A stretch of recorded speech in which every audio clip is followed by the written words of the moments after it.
కొన్ని లక్షల కోట్ల విలువైన ఆస్తులు కలిగిన రతన్ టాటా చివరు మాటలు. వ్యాపార రంగంలో విజయ శిఖరాలకు చేరుకున్నాను. ఇతరుల దృష్టిలో నా జీవితం ఒక విజయం. అయితే నాకు పని తప్ప సంతోషం లేదు.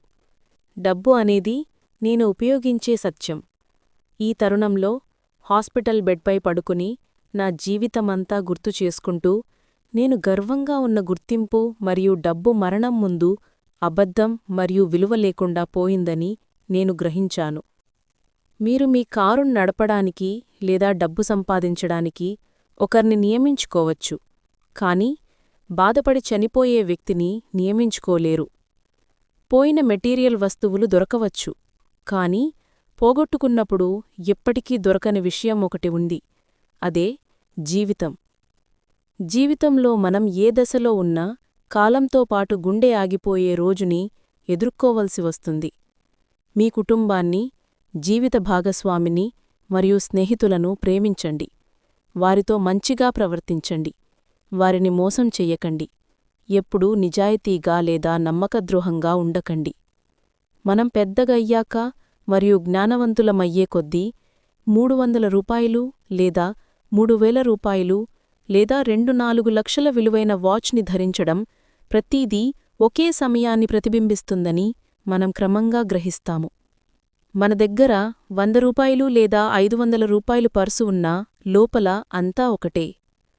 మనం 5 లక్షల కారు నడిపినా 50 లక్షల విలువైన కారు నడిపినా మార్గమూ మరియు దూరం ఒకే విధంగా ఉంటాయి మరియు మేము ఒకే గమ్యాన్ని చేరుకుంటాము. మనం నివసించే ఇల్లు 300 చదరపు అడుగుల విస్తీర్ణంలో ఉన్నా 3000 చదరపు అడుగుల విస్తీర్ణంలో ఉన్నా ఒంటరితనం అన్ని చోట్లా ఒకేలా ఉంటుంది. మీరు నిజమైన అంతర్గత ఆనందం ఈ ప్రపంచంలోని భౌతిక వస్తువుల నుండి రాదు అని మీరు గ్రహిస్తారు. మీరు ఫస్ట్ క్లాస్లో ప్రయాణించినా, ఎకానమీ క్లాస్లో ప్రయాణించినా, విమానం కిందకు దిగితే దానితో పాటు మీరు కూడా కిందకు దిగుతారు. కాబట్టి మీకు స్నేహితులు, సోదరులు మరియు సోదరీమణులు ఉన్నారని నేను ఆశిస్తున్నాను. మీరు వారితో మాట్లాడుతారు, నవ్వుతారు, పాడుతారు, ఆనందం మరియు దుఃఖం గురించి మాట్లాడుతారు. అదే నిజమైన ఆనందం.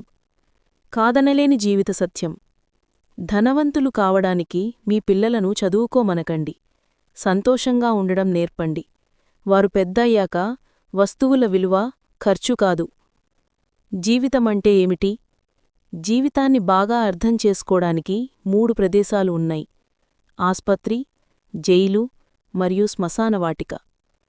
ఆస్పత్రిలో మీరు ఆరోగ్యం కంటే మించినది ఏదీ లేదని అర్థం చేసుకుంటారు. స్వేచ్ఛ ఎంత విలువైనదో జైల్లో చూస్తారు మరియు శ్మశానవాటికలో జీవితం ఏమీ లేదని మీరు గ్రహిస్తారు. ఈరోజు మనం నడిచే భూమి రేపు మనది కాదు. ఇక నుండి మర్యాదగా ప్రవర్తిద్దాం మరియు మనకు ఈ జీవితం లభించినందుకు మన తల్లిదండ్రులకు కృతజ్ఞతలు తెలుపుదాం. అందరూ ఆశీర్వదింపబడ్డారు. అందరూ బాగుండాలి. నీ ఈ జీవితంలో అసలైన తోడు ఎవరు? అమ్మనా? నాన్ననా? భార్యనా? భర్తనా? కొడుకా? కూతురా? స్నేహితులా? బంధువులా? సడ్డకులా? బామర్దులా? లేదు, ఎవరూ కాదు.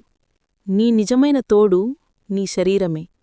నీ శరీరం నీకు సహకరించని రోజున నీ దగ్గర ఎన్ని కోట్లు ఉన్నా, ఎంతమంది డాక్టర్లు ఉన్నా, జనాలు ఉన్నా ఏమీ చెయ్యలేరు సాగనంపడం తప్ప. ఒక్కసారి నీ శరీరం స్పందించడం ఆగిపోతే ఎవ్వరూ నీ దగ్గర ఉండరుగాక ఉండరు. నువ్వు అవునన్నా కాదన్నా ఇది కఠిన నిజం. నీవూ నీ శరీరమే మాత్రమే జననం నుండి మరణం దాకా కలిసి ఉంటారు. నువ్వు వాస్తవానికి ఆత్మవు. ఈ శరీరమే నీ అసలైన ఇల్లు. ఏదైతే నీ శరీరం కోసం బాధ్యతగా చేస్తావో అదే నీకు తప్పక తిరిగి వస్తుంది. నువ్వు ఎంత ఎక్కువ శ్రద్ధగా శరీరాన్ని చూసుకుంటావో నీ శరీరం కూడా నిన్ను అంతే శ్రద్ధగా చూసుకుంటుంది. నువ్వు ఏమి తినాలి, నువ్వు ఏమి చెయ్యాలి, ఒత్తిడిని ఎలా ఎదుర్కోవాలి, నువ్వు ఎంత విశ్రాంతి తీసుకోవాలి అనేవి మాత్రమే నీ శరీరం స్పందనను నిర్ణయిస్తాయి. గుర్తించుకో, నీ శరీరమొక్కటే నువ్వు జీవిస్తున్న చిరునామా. నీ శరీరమే నీ ఆస్తి, సంపద. వేరే ఏదీ కూడా దీనికి తులతూగదు. నీ శరీరం నీ బాధ్యత. డబ్బు వస్తుంది, వెళ్తుంది. బంధువులు, స్నేహితులు శాశ్వతం కాదు. గుర్తించుకో, నీ శరీరానికి ఎవ్వరూ సహాయం చేయలేరు, ఒక్క నీవు తప్ప. ఊపిరితిత్తులకు ప్రాణాయామం, మనసుకు ధ్యానము, శరీరానికి యోగా, గుండెకు నడక, ప్రేగులకు మంచి ఆహారం, ఆత్మకు మంచి ఆలోచనలు, సమాజం కోసం మంచి పనులు. సర్వేజనా సుఖినో భవంతు.